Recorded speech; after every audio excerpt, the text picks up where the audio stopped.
All right, here we go. Let's take a look at the next section here. We've got some reciprocal trig functions. I love it. Maybe remember back in the day, multiply by the reciprocal. That's what we're going to do with trig functions today. We're going to look at the reciprocal. So what did that mean? It means flip it upside down or put 1 over it. So we have a new function here called the cosecant function, and we use this abbreviation CSC. And what does that mean? That is just going to be 1 over the sine function. That is it. So if we take the reciprocal of sine, we would get back to that whole cosecant. And so these are the reciprocal. Cosecant is the reciprocal of 1 over sine. Awesome. Any guesses over here what secant is? It's 1 over cosine. If you guess that, you're right. And the way I like to remember, this is going to sound kind of silly, but the way I like to remember this is secant looks like cosine spelled backward. It kind of looks like cosine spelled backwards. I know it's not, but it looks like it. So that helps remember that secant and cosine are a pair. They're reciprocals. And then what do you think cotangent is? This one's pretty chill. It says it in the name cotangent. So it's 1 over tangent. So that is 1 over tangent of x. Awesome. Another one for cotangent. It actually has 2 though, because if you think about tangent, tangent is sine over cosine is another way to think about it. So another way to think about this one would be the opposite, cosine over sine. So if you want to think of it both ways, I jot them both down. That'll be important later on. We've got some fun stuff coming up. Not that this isn't fun, but even more fun stuff coming up. So that's all a reciprocal trig function is. They're not really inverse functions. They're like multiplicative inverses. They cancel each other out. But we already did inverse functions. Those are different. These are reciprocals. Awesome. Let's use them now. So same old here. Now I can use the unit circle to find the exact value of pi over 6. So I've got my handy dandy unit circle. You can draw a quick little reference and say, oh yeah, I know where pi over 6 is. And what am I looking for here? I'm really just looking for, just remember cosecant is the sine. So I'm looking for 1 over the sine of pi over 6. And then if you can think about pi over 6, I know the coordinates are radical 3 over 2 and 1/2. The sine value of that is just 1/2. So I'm going to get 1 over 1/2. And you can reference this, but memorize this, have this. It's such a good thing to have. And what does that mean? 1 over just means flip the fraction and multiply. So I flip that bottom fraction, times it by the top. So flip it, it's like 1 times 2. So what is that answer right there? It legit is 2. Awesome. Let's do another one. The secant. So before I even think about too hard about it, I like to write this out. Secant I know is cosine. And of what? 3 pi over 4. I love pi over 4 because I know it's radical 2 over 2. Just be careful with your signs again. So kind of roughly what quadrant are we in? We're not quite to 4 pi over 4. We're not at a whole pi yet. We're 3/4 of the way there. And notice that cosine is negative. So, oh man, just be careful with that. I know the coordinates are radical 2 over 2. But because he's in that quadrant, he is negative. So let's flip that bottom fraction and multiply. So it's going to be 2 over radical 2. And this guy is negative, so maybe we want to put him in parentheses just so we know that that guy is negative. That 1 times doesn't really matter. The key is we don't like this denominator to be radical 2. So what do? We times by square root 2. Whatever you do at the bottom, you got to do it at the top. Can't leave the radicals on the bottom. Got to rationalize that denominator. So why do we do that? Radical 2 times 2 is 2. And then on top, we get that 2 radical 2, and then negative. And that's a lot of green right there. Let me just circle that answer so you have it. Should have changed colors. Oh, we go farther. We don't need to circle that. We're not done yet. What happens here? These cancel right here. All right, now it's in red. Now it looks better. Now I can get behind that. Oh, it looks way better. I'm happy about that. So the 2's canceled. So let's try to simplify these as far as we can, make them look good, and that would be the exact value. All right, can we do cotangent? Couple options here. I'm going to write it as 1 over tangent. Maybe you want to do cosine over sine. Either way works, man, but let's just start with this, see what we get. We got 1 over tangent. Go to the unit circle. Where's my pi over 4 pi over 3? So I know it's past the pi because it's over pi, and it's down here in this quadrant. Tangent in this quadrant would be a negative. A negative actually will be positive. And then do we know the coordinates of these values? So it probably actually is easier to do cosine over sine for this instead of this way. I'm going to write it both ways. Let's just do it both ways. So if I did the 1 over tangent, well, what is tangent? Tangent would be the sine over the cosine here in this quadrant here. So I'm talking about radical 3. So the sine value is radical 3 over 2. The cosine value would be 1/2. And then luckily what happens here is they have that same common denominator, they cancel. So I'm really just looking at 1 over, and that is just radical 3. Now, am I the right? I'd always double check the sign that this is going to be a positive because it's tangent. I just can't leave that in the bottom radical 3, so I'm going to times by radical 3 times by radical 3. And then what is that going to give me? That's going to give me radical 3 on top over 3. So that'll work. That's a great way to do it. You've just got a complex fraction. You've got a 1 over another fraction in bottom, but it usually cleans up nice. But again, if you'd rather go back to this idea that cotangent is really, cotangent is really just cosine over sine. Instead of sine over cosine, it's the opposite. So the cosine of 4 pi over 3 is 1/2, and it is negative if you want to put the negative in. And then the sine value is the radical 3 over 2, and in that quadrant, it is also negative. So you got negative over negative, which we know is a positive, and see how I still get the same place as 1 over radical 3. So either way is cool. If you want to think of it as tangent, this simplifies down. As long as you get down to this radical 3 over 3, then we're cool. However you want to remember it is good to go. Awesome. We're cruising. This one's fast too. Can we do it in the calculator? Yes, we can. I just want to make sure we're cool with typing it in. So most calculators don't have a cosecant button. We just don't have that built in. But again, maybe I should write that out first just so we practice. It's just nice to really, until this is really smooth for you, what is cosecant? Cosecant's 1 over sine. And now pi over 5 is not on my unit circle, unfortunately. So I got to approximate it using the calculator. So let's just type that bad boy in. We're going to pull this guy up here. And there isn't really a cosecant button on most calculators. So all we got to do is type in 1 divided by the sine of pi over 5. Make sure you're in radians. It's going to give you that nice approximation like this. Ooh, that's nice. I'm going to shrink that down so we can have that on there. This looks fancy when it's there. Awesome. And I'm going to truncate that to approximate value here. So I'm going to say it's approximate. Let's make these wavy lines. They're not really equal. It's a close approximation, 1.701. And I'm just going to stop writing at 3 decimals. I'm not going to round. I'm going to truncate that bad boy. Excellent. So usually we have radians. Is it going to freak you out when I have this next one here? I'm looking at secant. So again, you can just type this ahead for practice. I've got 1 over cosine. There's no pi in this, but it's still in radians, 1 negative. And it's a negative angle. Totally cool to have a negative angle there. Let's just type it in for closure here. I can't leave that open-ended here. So I'm going to do 1 over cosine of negative 1.43. See what we get here.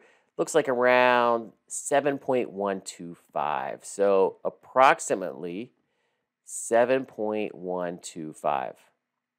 Awesome. How about cotangent? This one I would, I guess you could type cosine over sine. No worries. But it'd be a little bit faster in this case to do your 1 over tan. You could type in cosine pi over sine pi. This one is actually, I'm hoping something unique happens here. I picked this one for a reason here. Let's see what happens when we type that in. 1 over tangent of just pi. Oh my gosh, attempted calculation contains division. That's fancy. I got an error. Can't divide by 0. So this one was actually, could have been from your unit circle, because what happens here, I'm actually looking at pi right here. So I'm actually looking at cosine over sine, which would be 0, I'm sorry, 1 over 0 over 1. Then when you flip your fraction and multiply, you get 1 over 0. So can you divide by 0? No. So this can happen. This answer here is undefined. We're going to say it's undefined. So you get an error. We're going to get lots of errors. It's going to be undefined here. So that's going to happen. Don't freak out when you get that. Man, we are halfway done. All right, now the other half. Let's just graph these bad boys. So we got to be able to graph them.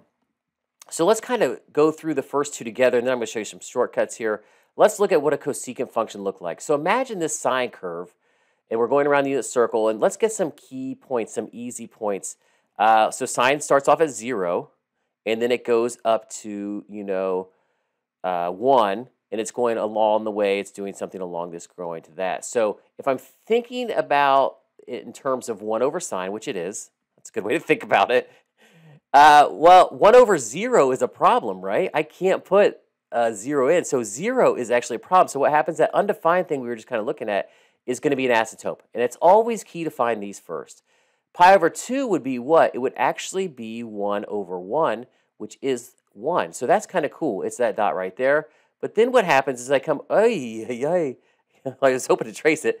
As I come over here to pi, what happens? Oh man, the sign value is back to 0. I've got another asymptote. So that's going to happen. And guess what? When I get back to 2 pi, I've got another asymptote. So you've got these asymptotes. So they're important to find those because you can't divide by 0. So anytime sine's 0, I've got a problem. And then the other part where it's 1, well, what happens at 3 over pi? Here, we're down here at -1. So it's going to be down here. So check it out. This kind of looks familiar. We've got this action going on here. The only difference is instead of being a curve through it, it's going to go up towards the asymptote. So it's like nice and curvy. Well, that's a good looking one right there. Ooh, that's not bad. So the kind of these little curvy shape here, these little parabola looking things over here go up and down towards the asymptotes. And then you just fill them in. So these are kind of crazy graphs because we can't divide by 0. So anytime sine is 0 is causing these problems. So that is the most basic cosecant graph you can have. Super basic. Excellent. So what do you think secant looks like? So again, if you think about 1 over cosine, let me show you a cool trick here. We can go through and do the same thing and find those cool zeros. Here's what I like to do. Think about just normal cosine here. So think about its exciting points. It starts, it finishes, in the middle it's, ooh, not down there. In the middle it's right here, in the middle it's here. That's a quick little cosine curve there. And this will help later on. We're going to have some more challenging graphs. So what's going to cause the problems? Well, right here when cosine is 0, I've got the problem. So if you think of the cosine graph, well, really this is going to be the problem because this is where cosine is 0. And then this is where cosine was 1. That's where your little parabola guy is going to be. Woo, right there and right there. So you know cosine and sine by now are they're the same curve, just shifted. Well, this is the same curve, just shifted. If you continue your cosine thing, your curve the other way, it kind of does this. And it's just easier for our brains at this point to think about cosine, I think anyway. So I'm looking for those zeros of cosine. And how nice is that? And then I'm looking for the 1 point here, the 1 point here, and then there it is. So they look the same. Secant, cosecant, they look the same. They're just shifted over. So the asymptotes here were at 0 and pi. The asymptotes here are at negative pi over 2 and pi over 2. And forever. They go forever and ever and ever. So I really like that idea of just graphing cosine. Oh, I almost forgot the main one. That was rookie. You guys got to say something. Maybe you did. Okay, there it is right there. Now I filled them all in. So that is what secant looks like. Oh, I love these. These are great. Cotangent. All right, we can do this bad boy. So again, let's just think about where are the problems. So the problems are if you do 1 over tangent, or if you're thinking about cosine over sine. In this case, that may be a better look at. So it's going to be when sine is 0. So this whole idea of sine being 0, boom, you can see it again. It's the same as, well, when we were looking at cosecant, you've got these same asymptotes here. It's going to happen every pi, forever and ever and ever and ever, and then in both directions. So now, but remember tangent's the weird looking one. I shouldn't call it weird. It's just different. It didn't look like sine or cosine. Here's what tangent, I remember tangent from old school. There's just tangent right there. So there he is chilling. So what's the difference with cotangent? Well, with cotangent, it's still going to cross here, but instead of being an increasing function, it's actually a decreasing function. So technically, it's kind of like up 1 over 1 or over halfway through on the graph here, unless we change that. And then this is going to come down like this. So instead of being an increasing, cotangent's decreasing. It's the opposite. We flipped it. So boom, there it is. Put those little dots in right there. Try to draw this little guy in there. Oh man, that's nice. And then again, crosses here. Up 1 and then go over halfway. Down 1, go over halfway. And we've got this. And one more in here. Woo! That's some drawing right there. There it is. Not too shabby. That looks pretty good, actually, all things considered here. And so there you can see the difference. So my asymptotes are different. See how this one is more like cosine? This is like sine. And instead of increasing, it decreases. So those are the basic ones. Okay, this gets a little crazy. So we've seen the basic. Now let's transform them. So this will get intense. Don't freak out. All right. So I know I want to do this. I want to graph secant. You can, if you want to do secant Plot some points. Think about 1 over cosine. You're more than welcome to. But here's my little trick shortcut. I just pretend it says 3 cosine, and I roughly draw it. So, it's a vertical shift down 1. So I draw in, my axis of symmetry. And you can do it really light because maybe we're going to want to erase this or dotted lines. And then what would 3 cosine look like? So from there, I'd be 3 above. So 1, 2, 3.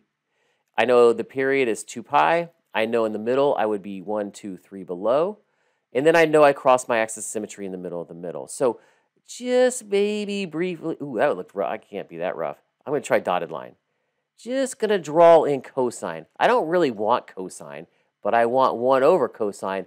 And this little guy is going to give me all the exciting points. So if I could just replicate it going the other direction, just flip it on over there. So it's the same over there. And again, real lightly, because I don't know, some people don't like to see the cosine. They just want to see the cosecant.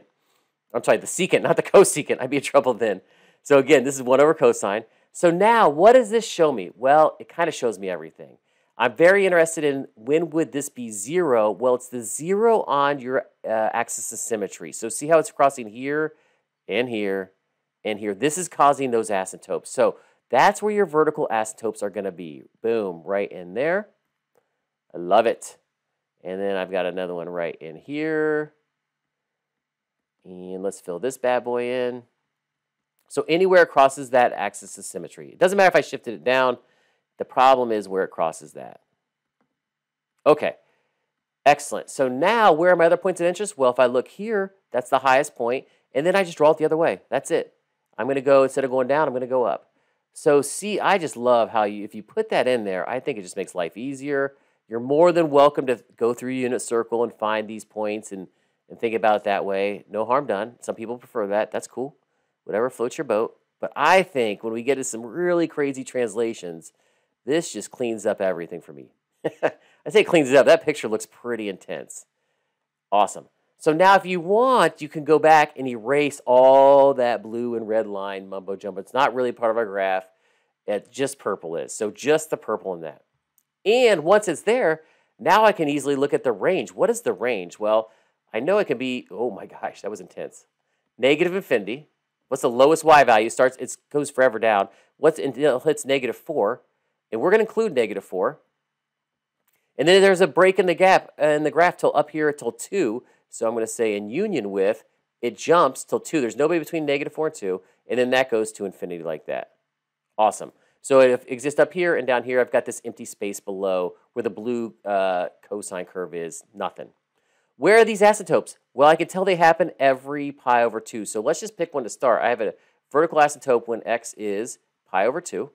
I just picked one. You can pick any one you want. And then how far apart are they? They are pi far apart. Pi wide? Pi wide. And then the key is this is where n is an integer.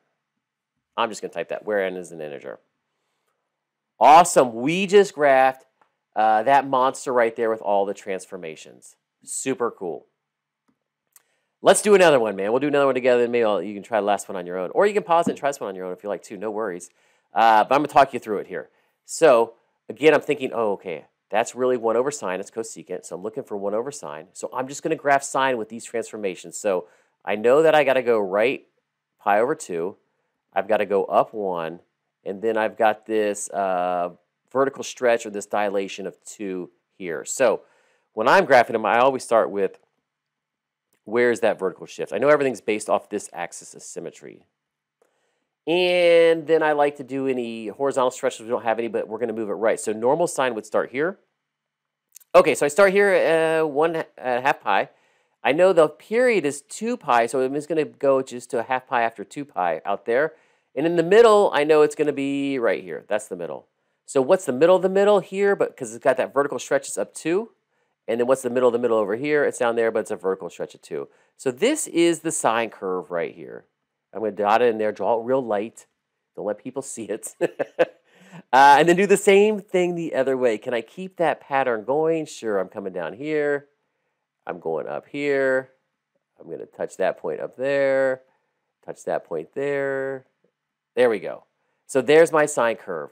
So what's so good about this? Well, I'm looking for this, where does it hit? So it hits right, see how it hits there? That's going to cause a 0. That's going to cause an asymptote. Boom.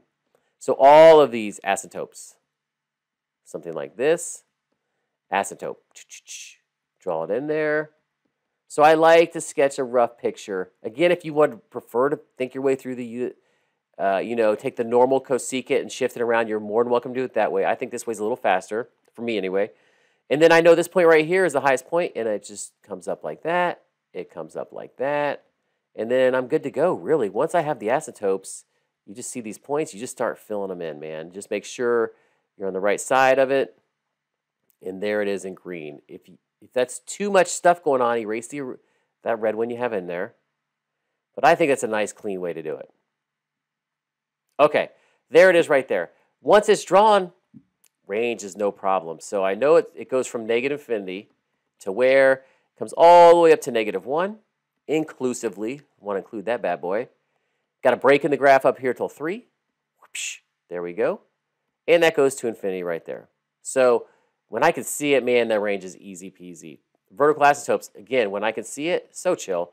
This actually looks very similar. So pick one. I'm going to pick pi over 2. And it increases how wide are these? They are pi wide. So I'm going to say pi over n. And this is where n is an integer. And you are good to go. That is it. Oh my gosh. Killing it. Last one. I said you can pause if you want, but I'm going to explain the steps too. Or you can fast forward me if you want, just to get straight to that answer. But let's think about cotangents. So I've got cotangent and I've got it stretched out. This is the different looking graph one. So normal cotangent has asymptotes when sine is 0. So I think of cosine over sine.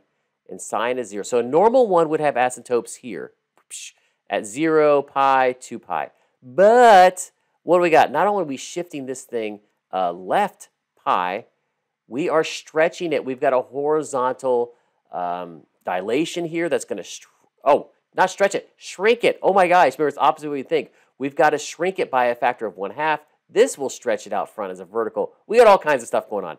So let's shrink this bad boy first before we move it. We always got to stretch it out before we move here. So this was the normal period here where my asymptotes would be. So I'm going to half them. So it's not going to happen every pi. It's going to happen every half pi. So it's going to look something like this. These are all my asymptotes. Now I have to shift that left pi. So, if I shift it left pi, well, let's draw some more in here. So this was what was happening. If I just said that to take care of my horizontal dilation here, would cause these asymptotes right here. Boom. So I just want to draw a couple in so we can actually see this shift. So I know my cotangent's going on in there. There's a lot of action right here. And I'll fill him in here in a second. So what happens when I shift these left pi's? So let's imagine taking him from here, all the way over to here. Let's see if it's anticlimactic. Let's try it again. Take it apart. So you see how you're shifting them left pi? Oh no, one at a time. Are you serious? Mr. Brust, this was a letdown. There's a more. But basically I'm shifting them all left pi. Well, I was hoping to be, there we go. There we got a group. So we're going left pi. So it was over here. I'm going to shift it left pi to here and see how I'm in the same spot. So luckily the transformation didn't really do much. That left pi wasn't much going on. So long story short, all these asymptotes have been shifted, but you would never know they were shifted because they're happening every so often. So that little horizontal dilation is huge. Oh my gosh, I think my hand's going to cramp up from drawing all these asymptotes. Oh my goodness. Okay, there we go. Now I got to draw in the cotangent and I'm good. Nothing up or down here. So I know it's going to be in the middle of all these. Let's just start here. It's going to be in all these middles here. That always goes through the middle. And then normally what I would do for tangent, I would go up one over halfway. But it's cotangent, so I go up one back halfway. But it's got a vertical stretch of 2, so I'm going to go up 2. So if you want to be super precise, you're actually hitting those points. You're coming down here, halfway through, you're at 2. And then you go halfway through, you're at -2. That gives it the right shape. So it just makes it a little more liney. I'm not sure if that's a word. A little more liney. Now, I do not want to draw that repeatedly. Okay, so I just going to copy and paste mine in there because my first one was so good, for me anyway. And then you can draw them all in, but basically I got to fill all those bad boys in. Woo, there it is. They just keep coming. So draw them all in there. Oh, that's nice. And that's pretty crazy. Okay, now that we have them all drawn in there, let's go ahead and draw the range for this. Range, in this case, they see them down here at negative infinity all the way up to positive infinity. So that's just all real numbers. So you can say all real numbers if you want, or we've got everybody. Now the asymptotes, this is where it gets exciting. So pick one. Where's it start? It starts at 0, pi over 2, pi. I'll just pick pi over 2. It doesn't matter. You can start wherever you want. Now, how wide are these bad boys? So what do I got to do? They are just half a pi wide, aren't they? Each one of these half a pi wide. So I'm going to add every half a pi n, where n is an integer. And that'll give me all my possible asymptotes. That's it right there. That was a lot of graphing, man. Try your best with these. Good luck on the math check. Peace out.